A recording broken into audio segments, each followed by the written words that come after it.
Antes de comenzar, no olvides suscribirte a nuestro canal de YouTube y activar la campana para recibir notificaciones.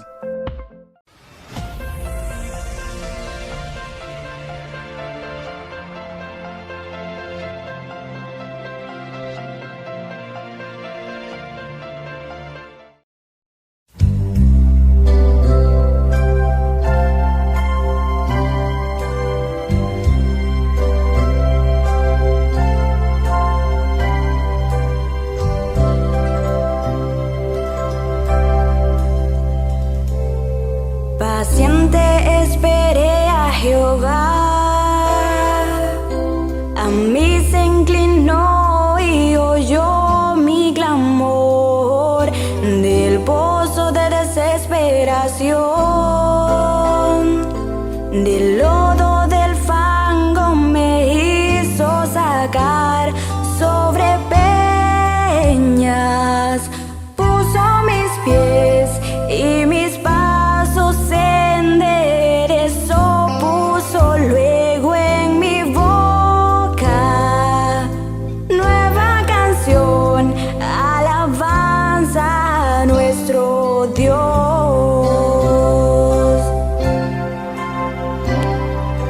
Señor, no retengas de mí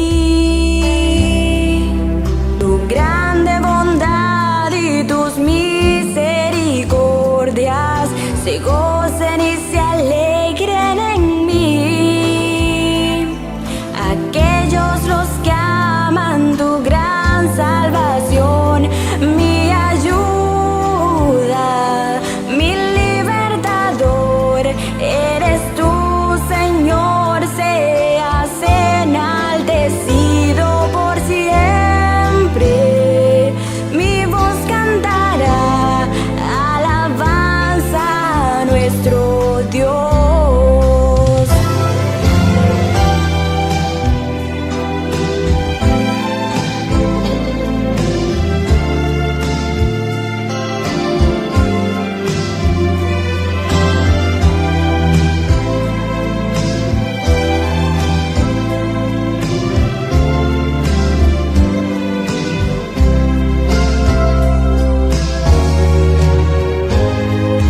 Señor, no retengas de mí tu grande bondad y tus misericordias se gocen y se alegren en ti.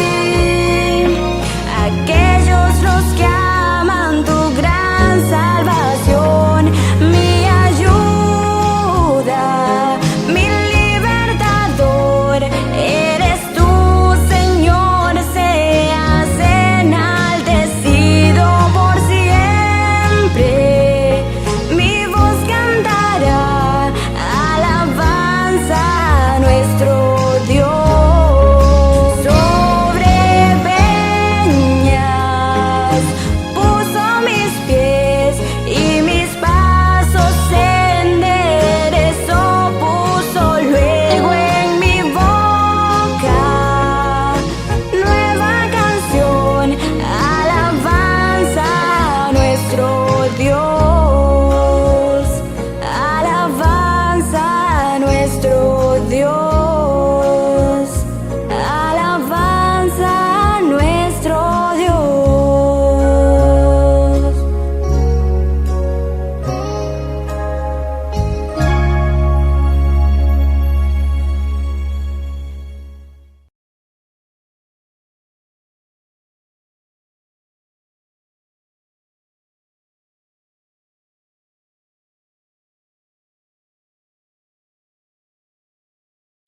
Muy contento estoy de tenerles con nosotros. Quiero comenzar con una oración, como siempre hacemos, antes de estudiar. Oremos. Padre Celestial, gracias te damos ahora por el privilegio que tenemos de abrir tu santo libro. Pedimos la presencia de tu Santo Espíritu en este lugar. Danos mentes claras, corazones tiernos, para escuchar, entender y aplicar tu palabra. Gracias por escuchar nuestra oración. Te lo imploramos en el nombre de Jesús. Amén. La pandemia del coronavirus ha impactado las vidas de millones de personas a nivel mundial. En los Estados Unidos han muerto aproximadamente 160,000 personas y en el mundo unas 800,000. Seres queridos han sufrido un dolor inconcebible al no poder ir a los funerales de sus seres queridos.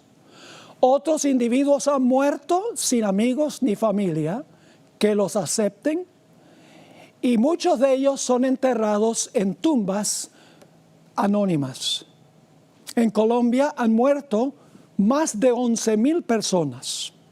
La pérdida de abuelas y abuelos, padres y madres, hijos e hijas, hermanos y hermanas y amigos ha causado un trauma y un dolor terrible. Además, muchas personas están llenas de pánico ante la posibilidad de contraer ellos el virus. En tiempos como estos, creo que la historia de Juan, el capítulo 11, nos brinda consuelo y esperanza. Al comenzar la historia, el Señor Jesucristo se encontraba en la región más allá del Jordán, a donde bautizaba Juan el Bautista. Es una región que queda a un día de camino a pie, más o menos 24 kilómetros, de Betania, a donde se realiza la historia que vamos a estudiar en nuestro tema de hoy. Al comienzo de su ministerio, el Señor Jesucristo había dicho que las zorras tienen guaridas y las aves nido, pero el Hijo del Hombre no tiene dónde recostar su cabeza. Durante su ministerio, el Señor Jesucristo dependió de la bondad de otras personas para darle alimento y un lugar a donde dormir. Había un lugar muy especial donde Jesús le gustaba quedarse: la casa de Lázaro, María y Marta. Allí el Señor Jesucristo hallaba refugio de la ira de sus enemigos. Allí podía Jesús descansar en medio de personas que realmente se preocupaban por Él. Y la historia que vamos a estudiar nos dice que el Señor Jesucristo amaba a Lázaro, María y Marta. Así que vamos a estudiar este capítulo en nuestro tema de hoy, versículo por versículo. Comencemos entonces en Juan 11 y el versículo 1.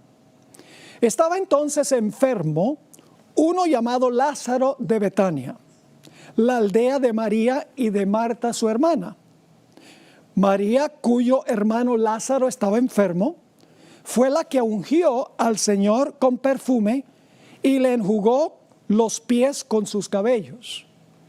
Enviaron, pues, las hermanas para decir a Jesús: Señor, he aquí el que amas está enfermo. En ese tiempo, lógicamente, no había celulares, no había internet y tampoco había telégrafo. Así que para mandar el mensaje hay que enviar un mensajero. Cuando el mensajero impartió el mensaje, en su respuesta Jesús pareció no haberle importado mucho la noticia. Los discípulos indudablemente se sorprendieron ante la actitud aparentemente desinteresada del Señor Jesucristo. Vamos a los versículos 4 al 6.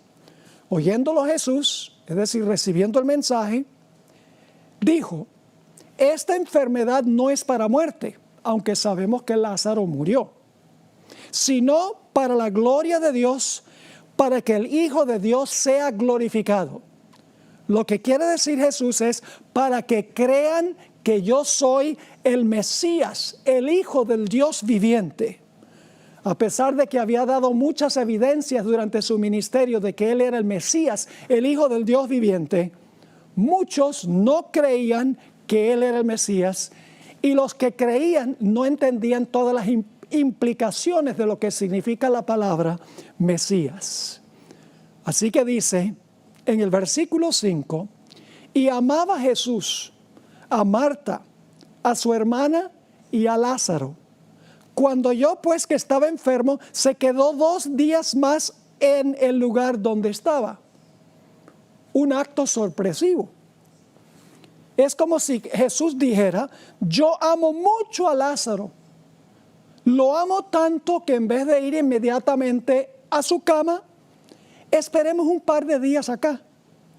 Los discípulos esperaban indudablemente que Jesús partiera inmediatamente para Betania para ver al amigo a quien amaba. Pero no fue así. En el libro El deseo de todas las gentes, página 484, encontramos que aún durante los 2 días, el Señor Jesucristo ni siquiera mencionó el nombre de Lázaro. Dice así en la página 484: durante aquellos 2 días, Cristo pareció haberse olvidado del mensaje, porque no habló de Lázaro. Así que los discípulos están perplejos con la reacción de Jesús. Vamos ahora al versículo 7. Luego, después de esto, es decir, después de los 2 días, dijo a los discípulos: vamos a Judea otra vez. A los discípulos no les gustó esa idea.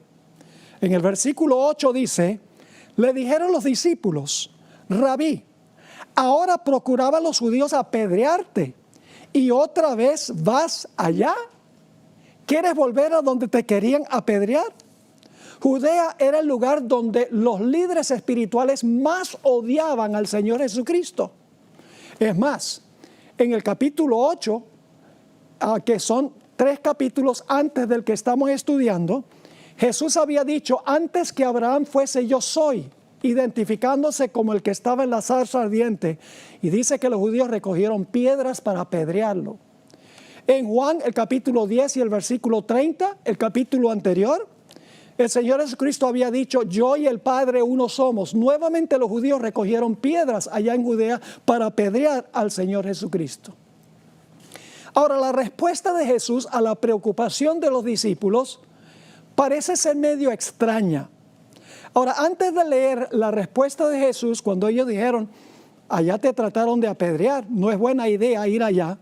Antes de leer el versículo 9, quiero mencionar que el Señor Jesucristo durante su vida terrenal tenía un calendario de eventos que había sido elaborado entre Él y el Padre en los siglos de la eternidad.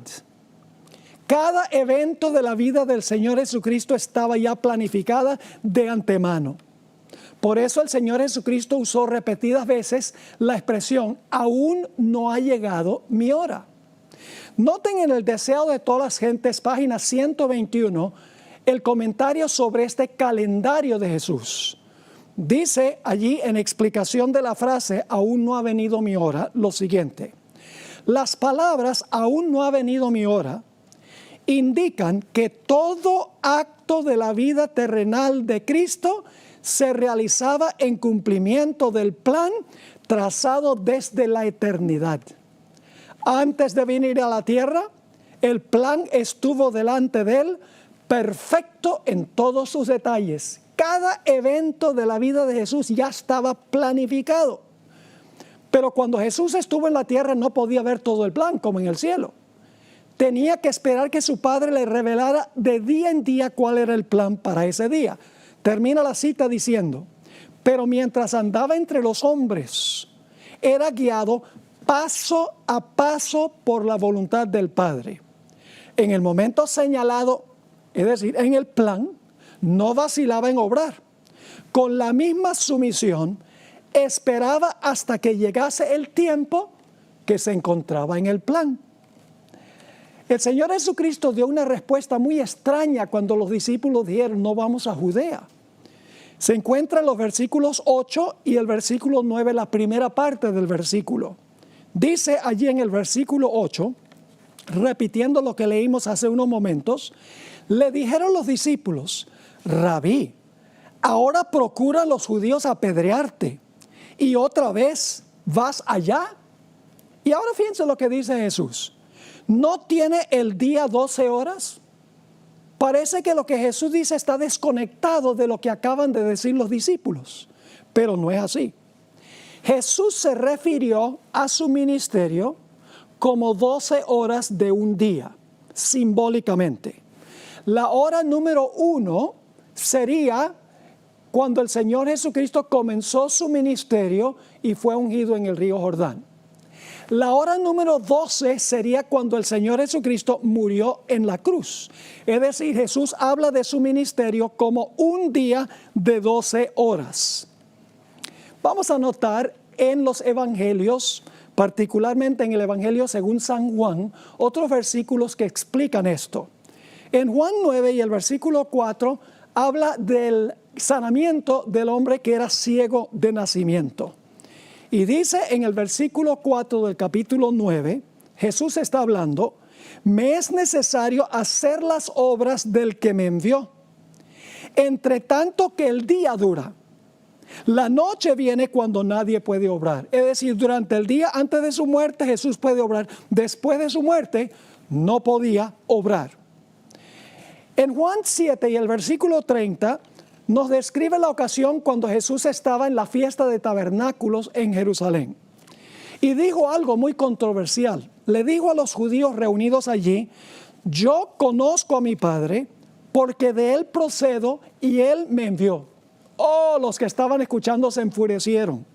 Y dice en el versículo 30, entonces procuraban prenderle, pero ninguno le echó mano, porque aún no había llegado su hora. Había una hora para que lo arrestaran, para su pasión y su muerte, todavía no había llegado la hora número 12. En Juan 8, 19 y 20, el Señor Jesucristo le dijo a otro grupo de judíos, ustedes no me conocen a mí ni conocen a mi Padre. Otra vez trataron de arrestarlo. Dice en los versículos 19 y 20 del capítulo 8 lo siguiente. Ellos le dijeron, ¿dónde está tu Padre? Respondió Jesús, ni a mí me conocéis, ni a mi Padre. Si a mí me conocieseis, también a mi Padre conoceríais. Estas palabras habló Jesús en el lugar de las ofrendas, enseñando en el templo, y ahora escuchen, y nadie le prendió, porque aún no había llegado su hora, la hora 12, la hora de su pasión y muerte no había llegado. Pero ya al final de su ministerio terrenal, Jesús cambió la expresión. En Juan 17 y el versículo 1, encontramos que el Señor Jesucristo se encuentra en camino al Getsemaní con sus discípulos. Y en el camino el Señor Jesucristo eleva una oración intercesora a su Padre. Voy a leer solamente Juan 17 y el versículo 1. Estas cosas habló Jesús y levantando los ojos al cielo dijo, Padre, la hora ha llegado. Fíjense que antes decía todavía no es la hora. Ahora dice la hora ha llegado. Esto está pasando el jueves en la noche cuando Jesús iba a comenzar su pasión en el Getsemaní. La hora ha llegado. Glorifica a tu Hijo para que también tu Hijo te glorifique a ti. El deseado de todas las gentes, esa biografía clásica de Jesús, magistral. La Biblioteca de los Estados Unidos, que tiene millones de volúmenes, dicen que es la mejor biografía de Cristo que se puede conseguir. Comenta sobre la expresión de Jesús sobre las 12 horas. Dice lo siguiente en la página 485. Está hablando Jesús. Estoy bajo la dirección de mi Padre. Mientras hago su voluntad, mi vida está segura. Mis 12 horas del día no han terminado todavía. Ha empezado el último restante de mi día. Pero mientras queda algo, estoy seguro. Nadie podía arrestarlo ni matarlo hasta que llegara la hora número 12. En la página 486 dice, querían lograr su muerte, pero este propósito no había tenido éxito, porque le quedaba todavía una parte del tiempo que aún restaba, es decir, faltaba parte de las 12 horas. Durante ese tiempo Jesús gozaba de la custodia de los ángeles celestiales, y aún en las regiones de Judea, donde los rabinos maquinaban cómo apresarle y darle muerte, no podía sucederle ningún daño, porque no había llegado la hora número 12. Ahora vamos al versículo 10, la última parte del versículo 9 y el versículo 10. Jesús siguió diciendo, el que camina de día no tropieza, porque ve la luz de este mundo.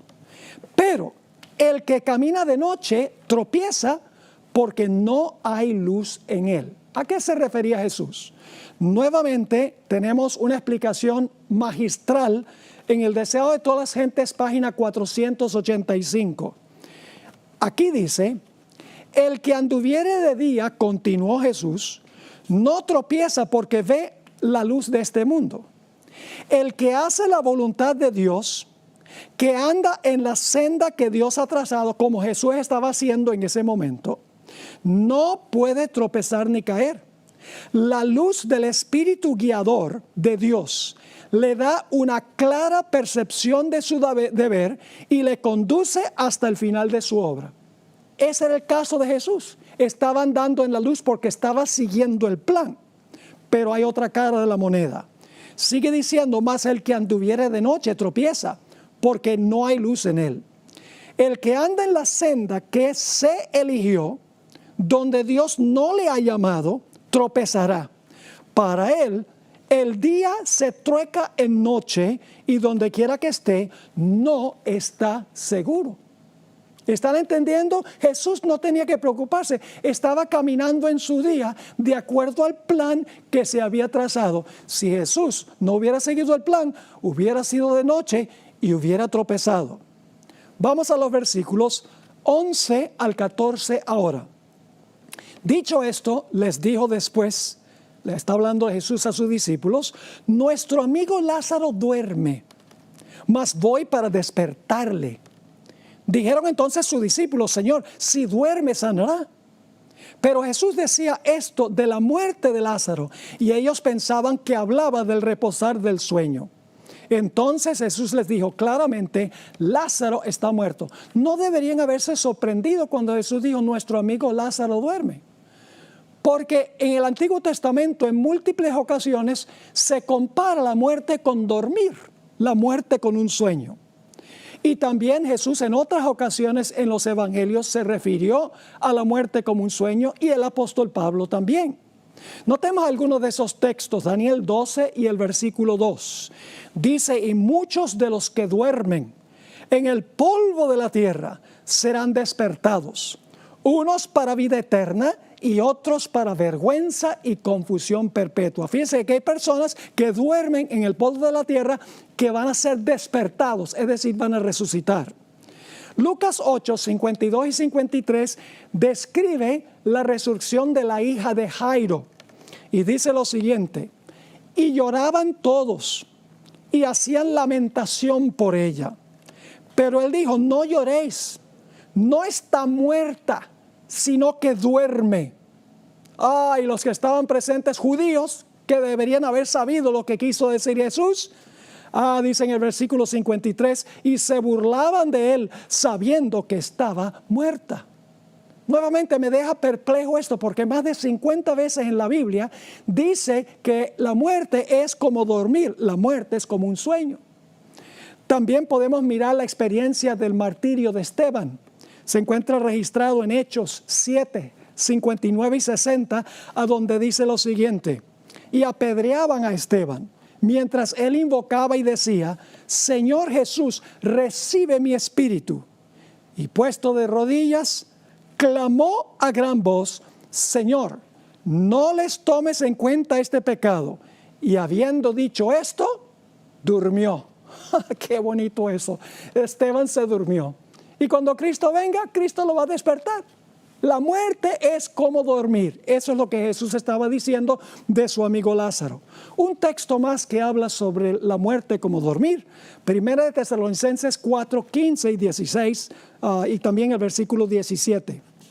Por lo cual, os decimos esto en palabra del Señor, que nosotros que vivimos, que habremos quedado hasta la venida del Señor, no precederemos a los que durmieron. Es decir, los vivos no van a ir al cielo antes de los que murieron. Sigue diciendo: porque el Señor mismo, con voz de mando, con voz de arcángel y con trompeta de Dios, descenderá del cielo, y los muertos en Cristo resucitarán primero. Fíjense que durmieron y ahora van a resucitar. Versículo 17: luego nosotros los que vivimos, los que hayamos quedado, seremos arrebatados juntamente con ellos, es decir, los que murieron y resucitaron, juntamente con ellos en las nubes para recibir al Señor en el aire, y así estaremos siempre con el Señor. Sigamos con los versículos 15 y 16 de San Juan, el capítulo 11. Jesús ahora va a decir algo más que va a sorprender a los discípulos.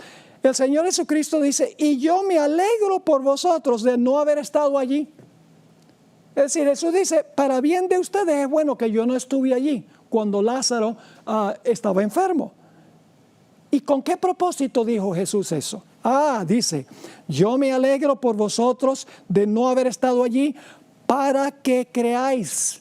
En otras palabras, para que ustedes crean que yo soy el Mesías, que yo soy el Hijo del Dios viviente, está diciendo Jesús. Versículo 16, Tomás no entendió lo que Jesús estaba diciendo. Dijo entonces Tomás, llamado Dídimo, a sus condiscípulos: vamos también nosotros para que muramos con él. ¿Por qué es que Jesús se alegró de no haber ido? Porque si Jesús hubiera estado allí, Lázaro no hubiera muerto.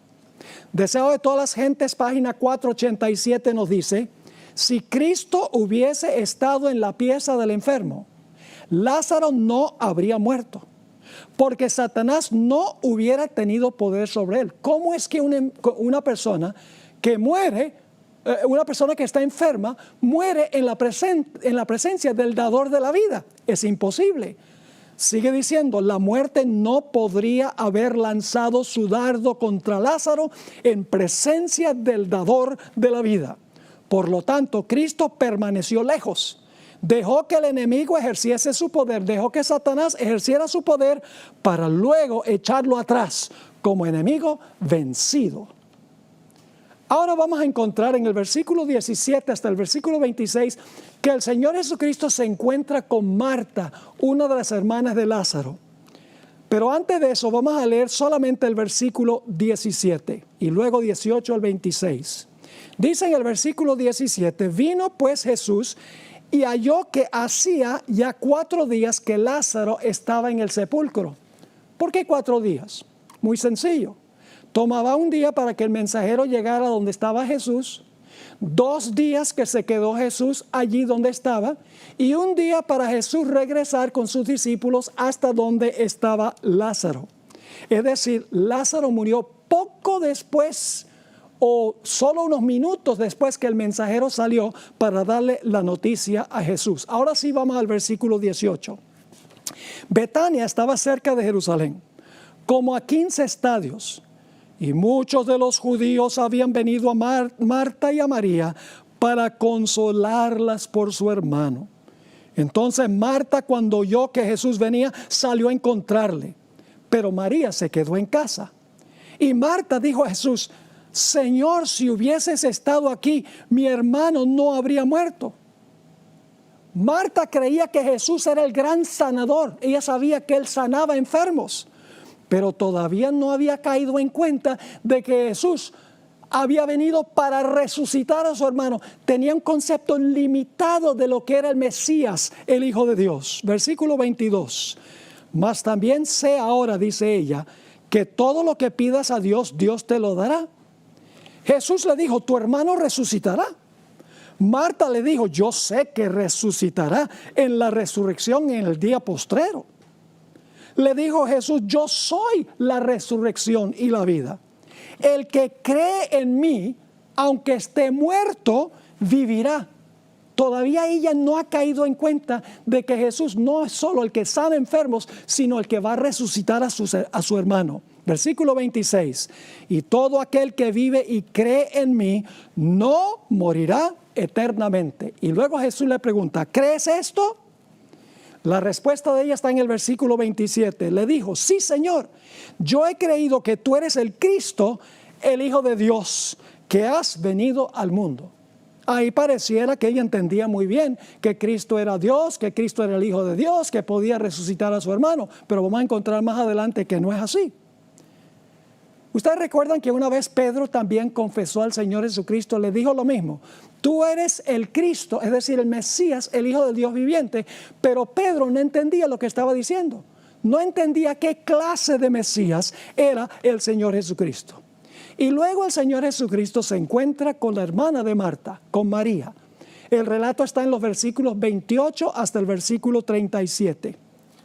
Habiendo dicho esto, fue y llamó a María su hermana, diciéndole en secreto: el maestro está aquí y te llama. Ella, cuando lo oyó, se levantó de prisa y vino a él. Jesús todavía no había entrado a la aldea, sino que estaba en el lugar donde Marta le había encontrado. Entonces los judíos que estaban en casa con ella la consolaban. Cuando vieron que María se había levantado de prisa y había salido, la siguieron diciendo: va al sepulcro a llorar allí. María, cuando llegó a donde estaba Jesús, al verle, se postró a sus pies diciéndole, ahora va a decir lo mismo que le dijo Marta: Señor, si hubieses estado aquí, no habría muerto mi hermano. Ella sabía que Jesús sanaba enfermos, pero no tenía ni la menor idea de que el Mesías, el Hijo de Dios, tenía poder para resucitar a un hombre que había estado muerto por 4 días. Versículo 33. Jesús entonces, al verla llorando, y a los judíos que la acompañaban también llorando, se estremeció en espíritu y se conmovió. Se estremeció y se conmovió, no porque estaba triste de que Lázaro estaba muerto, porque él sabía que lo iba a resucitar.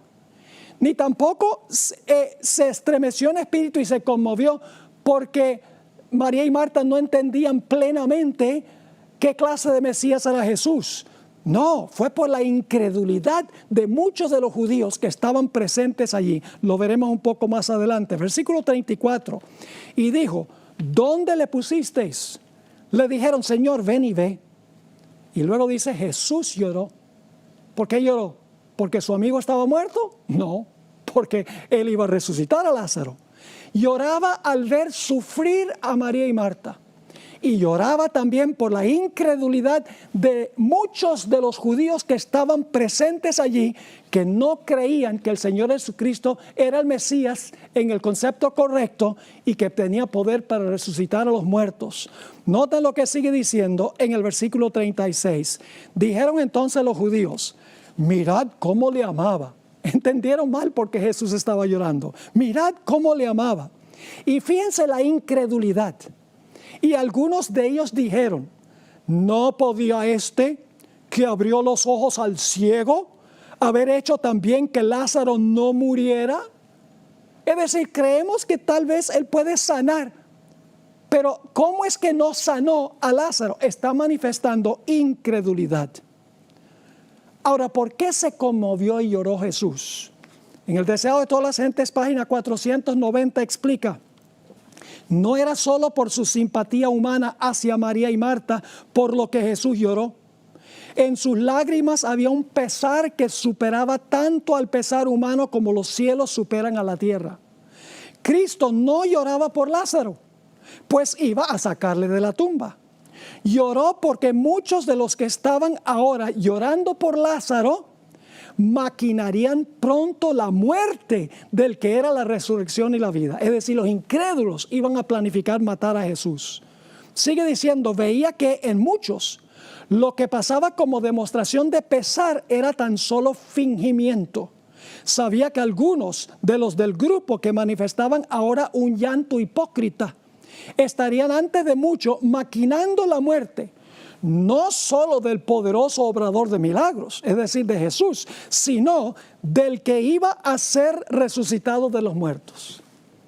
Así que el Señor Jesucristo ahora llega al sepulcro.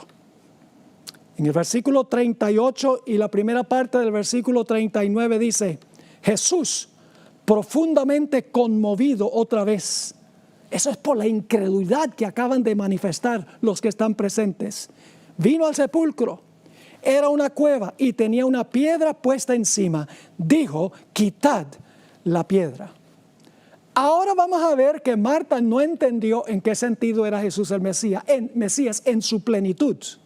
En el versículo 39, la segunda parte del versículo y el versículo 40, Marta protesta cuando Jesús dice: quitad la piedra. Dice allí: Marta, la hermana del que había muerto, le dijo: Señor, hiede ya, porque es de 4 días. Esto demuestra que ella no entendía que Jesús era la resurrección de la vida. Era el que iba a resucitar a los muertos al final de la historia. Versículo 40, Jesús le dijo, ¿no te he dicho que si crees, verás la gloria de Dios?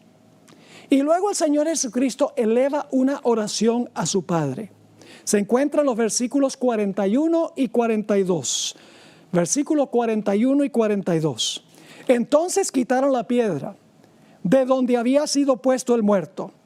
Y Jesús, alzando los ojos a lo alto, dijo, Padre, gracias te doy por haberme oído. Yo sabía que siempre me oyes, pero lo dije por causa de la multitud que está alrededor, para que crean que tú me has enviado. Es decir, Jesús oró a su Padre para que los que estaban presentes supieran que Jesús trabajaba en armonía con su Padre, que su Padre, a través del ministerio de los ángeles, iba a responder la plegaria del Señor Jesucristo. Jesús quería que todos supieran que Él nunca actuaba solo, sino en armonía con su Padre, y que su Padre escuchaba su plegaria. En el Deseo de todas las gentes, página 493, encontramos estas palabras. En todo lo que hacía, Cristo cooperaba con su Padre. Siempre se esmeraba por hacer evidente que no realizaba su obra independientemente. Era por la fe y la oración como hacía sus milagros. Cristo deseaba que todos conociesen su relación con su Padre. Jesús quería que entendieran que Él no era solamente un Mesías humano, que Él era el Hijo de Dios, que tenía los mismos poderes de Dios, el mismo carácter de Dios. Y luego tenemos la resurrección de Lázaro en los versículos 43 y 44. Y habiendo dicho esto, clamó a gran voz, Lázaro, ven fuera. Y el que había muerto salió. Noten, el que había estado muerto salió, atadas las manos y los pies con vendas y el rostro envuelto en un sudario. Y Jesús le dijo, desatadle y dejadle ir. Mire, si hubiera tenido un sudario que tapaba su boca durante 4 días, si no estaba muerto, el sudario lo hubiera matado. Es decir, este es el mayor milagro que hizo Jesús, resucitar a un muerto cuyo cuerpo estaba en proceso de descomposición. Noten que Jesús no le dijo a Lázaro, baja del seno de Abraham. No le dijo, baja del cielo. Le dijo que saliera de la tumba, porque Lázaro estaba durmiendo en la tumba. Si Lázaro hubiese estado disfrutando en el seno de Abraham, hubiera sido muy cruel que el Señor Jesucristo lo hiciera volver. Encontramos en el Deseo de todas las gentes, página 493, la descripción de Lázaro cuando resucitó. Dice, Lázaro queda libre y está de pie ante la congregación, no demacrado por la enfermedad, ni con miembros débiles y temblorosos, sino como un hombre en la flor de la vida, provisto de una noble virilidad. Sus ojos brillan de inteligencia y de amor por su Salvador. Se arroja a los pies de Jesús para adorarle. Ahora, ¿cómo reaccionó la multitud que estaba presenciando este espectacular milagro? El versículo 45 nos dice, entonces muchos de los judíos, no todos, muchos de los judíos que habían venido para acompañar a María, vieron lo que hizo Jesús y creyeron en Él. Muchos creyeron que Jesús era el Mesías, vieron el milagro y dijeron, verdaderamente este es el Mesías, el Hijo de Dios. Pero los fariseos y los saduceos, los líderes dijeron, no vamos a creer. Rehusaron creer aún ante la evidencia clara que el Señor Jesucristo era el Mesías, el Hijo del Dios viviente, el que tenía poder para resucitar, la resurrección y la vida. Ahora vamos a otro pasaje por unos momentos de la Biblia. Hacia el final de su 3er año de ministerio, menos de un mes antes de resucitar a Lázaro, Jesús contó la famosa historia del rico y Lázaro, la parábola del rico y Lázaro. Esta es la única parábola de Jesús a donde aparece un nombre propio, Lázaro.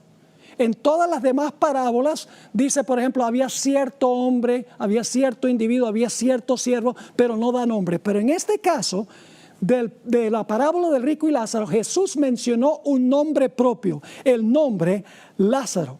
Esto ha llevado a muchos cristianos a pensar que la historia del rico y Lázaro era una historia de la vida real, porque tenía un nombre propio, Lázaro.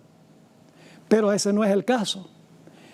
Esta parábola fue dirigida específicamente a los fariseos, los peores enemigos de Jesús. Dice en Lucas 16 y el versículo 14 antes de la parábola: y oían también todas estas cosas los fariseos, que eran avaros y se burlaban de él. El concepto de los fariseos, ellos creían en la inmortalidad del alma. Ellos creían que cuando un fariseo moría, iba directamente al seno de Abraham a disfrutar allá en el seno de Abraham. Y que los pobres gentiles, los pobres que no tenían dinero, etcétera, los ignorantes, esos iban a quemarse en el Hades. Pero en la parábola se reversan los roles, porque en vez del hombre rico terminar en el seno de Abraham, terminó en el Hades, y el pobre Lázaro terminó en el seno de Abraham. Ahora vamos a notar algunos versículos claves que encontramos aquí en Lucas 16, 27 al 31. Dice lo siguiente: ahora el rico va a hablar con Abraham. Entonces le dijo el rico a Abraham: te ruego pues, Padre, que le envíes, es decir, envía a Lázaro a la casa de mi padre, porque tengo 5 hermanos para que les testifique, a fin de que no vengan ellos también a este lugar de tormento. Es decir, manda a Lázaro a la casa de mis hermanos y les avise cuán terrible es este lugar donde yo estoy, para que mis hermanos no vengan acá. ¿Cómo responde Abraham? Versículo 29. Y Abraham le dijo al rico: a Moisés y a los profetas tienen, óiganlos. Así que fíjense, en primer lugar, los hermanos de este hombre que representa a los fariseos, ellos tenían a Moisés y a los profetas. Versículo 30. Ahora se queja otra vez este hombre rico. Él entonces dijo, es decir, el rico Abraham: no, padre Abraham, pero si alguno fuere a ellos, a los hermanos, de entre los muertos. Es decir, si tú mandaras a Lázaro, el alma de Lázaro, porque Lázaro lo enterraron según la parábola, si tú enviaras a un individuo como Lázaro para hablar con mis hermanos de entre los muertos, entonces mis hermanos se van a arrepentir. Versículo 31. Mas Abraham le dijo: si no oyen a Moisés y a los profetas, tampoco se persuadirán, aunque alguno se levantare de los muertos. Ahora fíjense que hay una diferencia entre Jesús y los fariseos. El hombre rico creía en la inmortalidad del alma, porque él estaba diciéndole a Abraham: manda a Lázaro de entre los muertos a hablar con mis hermanos. Jesús dice: no, es Lázaro resucitado, no el alma de Lázaro. Porque dice en el versículo 31, mas Abraham le dijo: si no oyen a Moisés y a los profetas, tampoco se persuadirán, aunque alguno se levantare de los muertos. Jesús creía no en la inmortalidad del alma, sino en la resurrección de los muertos. Es decir, ellos no aceptaban ni las escrituras ni el poder de Dios para resucitar a la gente. Dicho sea de paso, esa palabra que se usa aquí, levantare de los muertos, no creerán o no se arrepentirán, aunque uno se levante de los muertos. Esa palabra levantarse se refiere a la resurrección, al final de la historia. Noten Juan 6, versículos 39, 40, 44 y 54. Se usa la misma palabra 4 veces. Versículo 39. Y esta es la voluntad del Padre, el que me envió, que de todo lo que me diere, dice Jesús, no pierda yo nada, sino que lo resucite en el día postrero. Esa es la misma palabra levantar que está en la parábola. Versículo 40. Y esta es la voluntad del que me ha enviado, que todo aquel que ve al Hijo y cree en Él tenga vida eterna, y yo le resucitaré, otra vez la misma palabra, en el día postrero. Versículo 44. Ninguno puede venir a mí si el Padre que me envió no lo trajere, y yo aquí está la palabra otra vez, le resucitaré en el día postrero. Y en el versículo 54, el que come mi carne y bebe mi sangre tiene vida eterna, y yo, aquí está la palabra, le resucitaré en el día postrero. Así que quiero que capten la conexión entre Juan 11 y la parábola del rico y Lázaro. La parábola de Jesús se cumplió al pie de la letra. Menos de un mes después de enseñar esta parábola, Jesús resucitó a un hombre de los muertos que se llamaba Lázaro. Sin embargo, en vez de creer en Jesús como el Mesías, los fariseos tramaron para matarlo. Jesús había dicho que si no creían a Moisés y a los profetas, si no creían que Jesús era el Mesías por las Escrituras, tampoco iban a creer si Lázaro resucitara de los muertos. Noten lo que dice Juan 11 y el versículo 45 al 52. Entonces muchos de los judíos que habían venido para acompañar a María y vieron lo que hizo Jesús, creyeron en él. Fíjense que había muchos de los que eran incrédulos que ahora creen en él. Pero ¿cómo reaccionaron los líderes? Versículo 46. Pero algunos de ellos fueron a los fariseos. Noten a dónde van. A los mismos de la parábola del rico y Lázaro. Fueron a los fariseos y les dijeron lo que Jesús había hecho.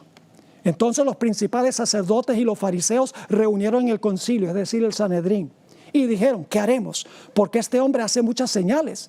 Si le dejamos así, todos creerán en él. Y vendrán los romanos y destruirán nuestro lugar santo y nuestra nación.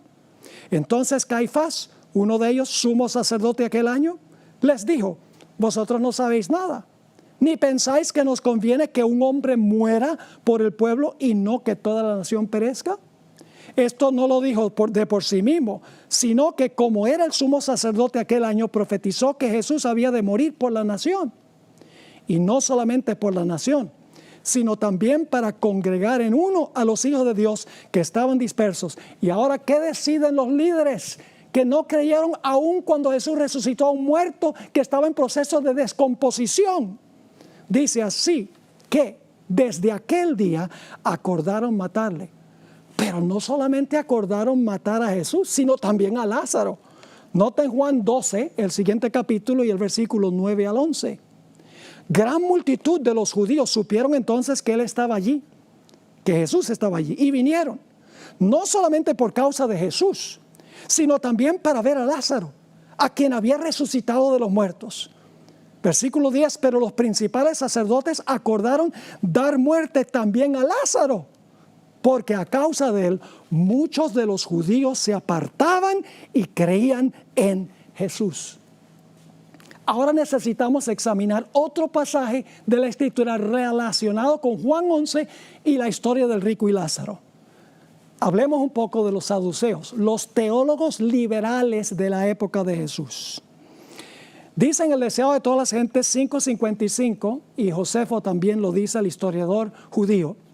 Los saduceos negaban la existencia de los ángeles, la resurrección de los muertos y la doctrina de una vida futura, con sus recompensas y castigos. En todos estos puntos diferían de los fariseos. Es decir, los saduceos no creían en la resurrección de los muertos, creían que cuando una persona muere, ahí se terminó todo. Estos enemigos de Jesús querían ridiculizar la doctrina de la resurrección con un caso hipotético de una mujer que se casó con 7 hermanos. Y le preguntaron, ¿con cuál de los hermanos será esta mujer la esposa en la resurrección? Muy interesante. En la historia del rico y Lázaro, si ustedes recuerdan, Jesús había dicho que si no creían en Moisés y en los profetas, no iban a creer si alguien resucitara de los muertos. Es decir, si no creían en las Escrituras, tampoco iban a creer en el poder de Dios para resucitar. Ahora, notemos Lucas, el capítulo 20, 33 al 38.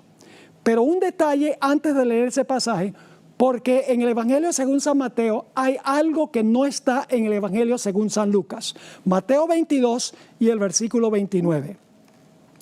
Entonces respondiendo Jesús les dijo, aquí viene la respuesta de Jesús a los saduceos: erráis, ignorando las Escrituras y el poder de Dios. Lo mismo que en la parábola del rico y Lázaro. Ignoran las Escrituras y el poder que tiene Dios para resucitar a un muerto. Ahora sí, notemos lo que dijo Jesús en Lucas 20, 33 al 38. Entonces respondiendo Jesús les dijo: los hijos de este siglo se casan y se dan en casamiento Mas los que fueren tenidos por dignos de alcanzar aquel siglo y la resurrección de entre los muertos, ni se casan ni se dan en casamiento, porque no pueden ya más morir, pues son iguales a los ángeles y son hijos de Dios, al ser hijos de la resurrección. Pero en cuanto a que los muertos han de resucitar, aún Moisés enseñó en el pasaje de la zarza, cuando llama al Señor Dios de Abraham, Dios de Isaac y Dios de Jacob. Porque Dios no es Dios de muertos, sino de vivos. Pues para Él, es decir, para Dios, todos viven. Es decir, para Dios, Abraham, Isaac y Jacob estaban vivos en ese momento cuando Jesús dijo estas palabras. Y ustedes dicen, pero entonces, ¿qué estaba vivo de Abraham, Isaac y Jacob? ¿Las almas de Abraham, Isaac y Jacob y los cuerpos estaban en el sepulcro? No. ¿Cómo explicamos esto? Recuerden, la parte clave es al final del versículo 38, donde dice Jesús, porque para Él, es decir, para Dios, todos viven. Es decir, para Dios, Abraham, Isaac y Jacob vivían. Quiero leerles una cita espectacular del Deseado de todas las gentes, 558. Dios no es Dios de muertos, sino de vivos. Dios cuenta las cosas que no son como si fuesen. Él ve el fin desde el principio y contempla el resultado de su obra como si estuviese ya terminada. Los preciosos muertos desde Adán hasta el último santo que muera oirán la voz del Hijo de Dios y saldrán del sepulcro para tener vida inmortal. Dios será su Dios y ellos serán su pueblo. Habrá una relación íntima y tierna entre Dios y los santos resucitados. Esta condición que se anticipa en su propósito, se anticipa en el propósito de Dios, es contemplada por Él como si ya existiese. Es decir, la resurrección de los muertos, al final, Dios lo contempla como si ya sucedió. Y luego ella cita la última parte que leímos de Lucas 20, el versículo 38, a donde dice, para Él los muertos viven. Para los seres humanos que estamos atados al tiempo, aquello que ha sido y aquello que será son dos cosas distintas. Lo que ha sido sucedió en el pasado y lo que será está aún en el futuro. Pero Dios no está atado al tiempo como nosotros. Para Dios, tanto el pasado como el futuro son presentes. Dios vive en un eterno presente. Es decir, en la mente de Dios las cosas existen antes que existan. Aun cuando el tiempo es importante para Dios, en contraste con nosotros, Él vive en un eterno presente. Por eso en la Biblia se le llama a Dios el gran yo soy. No se le llama el gran yo fui y el gran yo seré. Es el gran yo soy. En la matutina, a fin de conocerle, para el 6 de enero, encontramos la siguiente cita. Yo soy significa una presencia eterna. El pasado, el presente y el futuro son iguales para Dios. Él ve los acontecimientos más remotos de la historia pasada y el futuro, lejano, con una visión tan clara como nosotros vemos las cosas que suceden diariamente. Ahora la Biblia nos da un ejemplo de esto. El ejemplo se encuentra en el caso de Abraham. Antes que naciera Isaac, Dios le dijo a Abraham que Él lo había hecho padre de muchas naciones. No dijo te voy a hacer. Dijo te he hecho padre de muchas naciones. Pero Abraham no era padre de muchas naciones todavía. Ni siquiera había nacido su hijo Isaac. Vamos a Génesis 17 y el versículo 4 y 5. Aquí Dios está hablando a Abraham. He aquí mi pacto es contigo. Y ahora Dios habla desde la perspectiva temporal de Abraham.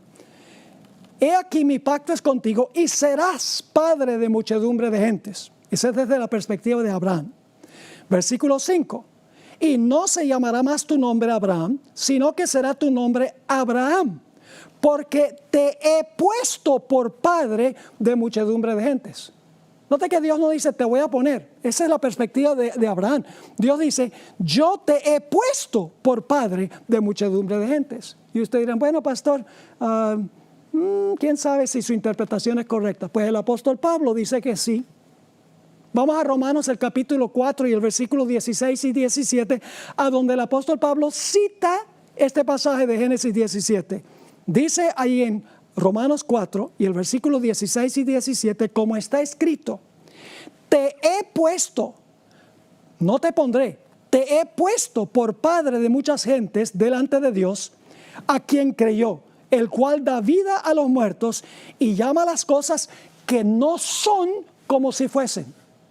Es decir, todavía Abraham no era padre, pero Dios considera lo que no es como si ya fuera.